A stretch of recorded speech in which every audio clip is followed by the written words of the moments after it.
Assalomu alaykum, mani go'zal va modnitsa opa-sinalarimga, o'rtoqjoylar, qizlarjoylar, qaranglar ustimdagi kofta yubkaga, bizning do'konimizga shunaqa modniy, neobichniy kofta yubkalar keldi, opalar.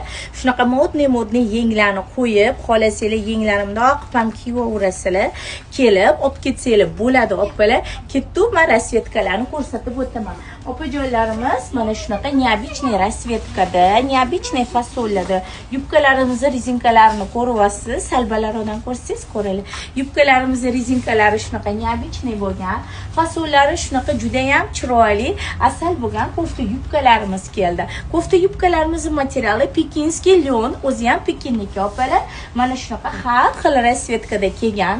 Ko'ryapsizlar, mana shunaqa bahorgi, yozgi rasvetkalar, ishqilib rasvetkasi juda ham ko'p. 46 dan 54-razmergacha bo'lgan kofta yubkalarimizni bemalol kelib do'konlarimizdan xarid qilsanglar bo'ladi.